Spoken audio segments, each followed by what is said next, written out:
দোয়া করাও কি ইবাদত? মুখে আল্লাহ মাফ করে দেন, আল্লাহ রিজিক দেন, আল্লাহ বরকত দেন, হায়াতে বরকত দেন, আল্লাহ আমার জামা দরকার, জামার ব্যবস্থা করে দেন, জুতা দরকার, জুতার ব্যবস্থা করে দেন। নবীজি বলছে জুতার ফিতা ছিঁড়া গেল এটা আল্লাহর কাছে চাইবেন। তো সব আপনি এইভাবে চাইতেছেন, দোয়া করা।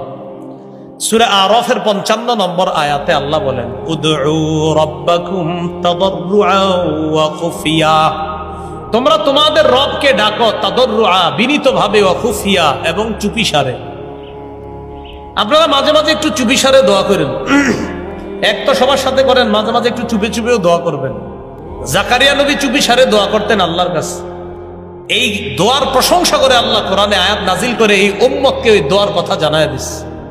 সূরা মারিয়ামের 3 নম্বর আয়াতে আল্লাহ বলেন ইয নাদা রাব্বাহু নিদাআন খাফিয়া, জাকারিয়া নবী যখন তার রবকে গোপনে ডাকলেন, মুফাসসিরিন কেরাম বলেন আখফাহু লিআন্নাহু আহাব্বু ইলাল্লাহ, জাকারিয়া নবী তার রবকে হালকা আওয়াজে গোপনে ডাকার কারণ হলো গোপনে রবকে ডাকলে রব সবচেয়ে বেশি খুশি হয়।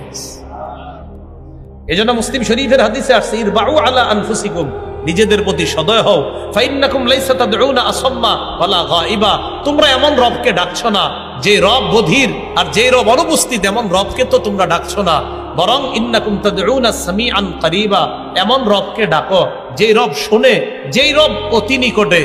কত নিকটে?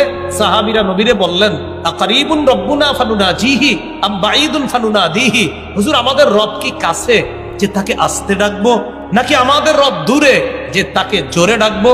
তখন আল্লাহ সূরা বাকারার 186 নম্বর আয়াত নাজিল করে জানায়া দিলেন ওয়াইদা সালাকা ইবাদি আন্নী ফাইন্নী করিব, আমার বান্দারা যখন আমার ব্যাপারে জিজ্ঞাসা করে আমি তাদের কোথায়, আপনি বলবেন ফাইন্নী করিব, আমি নিকটেই, তাদের অতি নিকটে। তাহলে আল্লাহ আমাদের অতি নিকটে। এই জন্য আল্লাহর কাছে মাঝে মাঝে একটু চুপি সারেও দোয়া করবো, বলেন ইনশাআল্লাহ। চুপি সারে একটু দোয়া করবো তো ইনশাআল্লাহ। মাঝে মাঝে একটু চুপে চুপে নিম্ন আওয়াজে হালকা আওয়াজে দোয়া করবেন, আল্লাহ তৌফিক দান করেন। এগুলো মুখের ইবাদত নাম্বার কত? মুখের ইবাদত গেল। আচ্ছা, মুখের আরেকটা ইবাদত বলেন জিকির করা।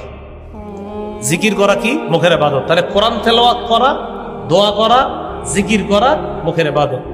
সূরা আরাফের 205 নম্বর আয়াতে আল্লাহ বলেন ওয়াযকুর রাব্বাকা ফি নাফসিক, তুমি তোমার রবকে স্মরণ করো মনে মনে, তাদাররুআ বিনীত হয়ে, ওয়া খীফা ভয় ভীতি নিয়ে, ওয়া দুনাল জাহরি মিনাল কওল অনুচ্চ সুরে, বিল গুদুবি ওয়াল আসল সকাল সন্ধ্যায় তুমি তোমার রবকে স্মরণ করো মনে মনে, বিনীতভাবে ভয় ভীতি নিয়ে অনুচ্চ সুরে তুমি তোমার রবকে স্মরণ করো সকাল সন্ধ্যায়।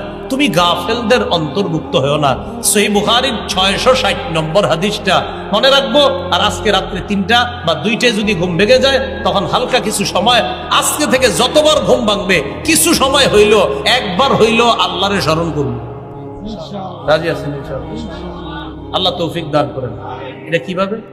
ঘুম ভাঙে গেছে, আপনার ইস্তেঞ্জার ব্যাগ হইছে, আপনার বিবি ঘুমায়, সন্তান সবাই ঘুমায়, ইস্তেঞ্জা করতে গেলেন, বাইর হয়ে দেখলেন সব ঘুমায়, আপনি যে বুদ্ধি করে বলবেন ওই সময় সবাই ঘুমায়, একটু আল্লাহরে চুপি চুপি স্মরণ করুন। তখন আল্লাহরে বললেন সুবহানাল্লাহ, আলহামদুলিল্লাহ, লা ইলাহা ইল্লাল্লাহ, আল্লাহু আকবার। অথবা আপনি বললেন আউযু বিল্লাহি মিনাশ শাইতানির রাজীম, বিসমিল্লাহির রহমানির রহিম, কুল হুয়াল্লাহু আহাদ, আল্লাহুস সামাদ, লাম ইয়ালিদ ওয়া লাম ইউলাদ ওয়া লাম ইয়াকুল লাহু কুফুয়ান আহাদ। এই চুপি চুপি আস্তে আস্তে পড়বেন, কারো ঘুম যেন ডিস্টার্ব না হয়। আল্লাহ কত খুশি হবে চিন্তা করেন, সবাই ঘুমায়, আমার বান্দা আমার নাম করে।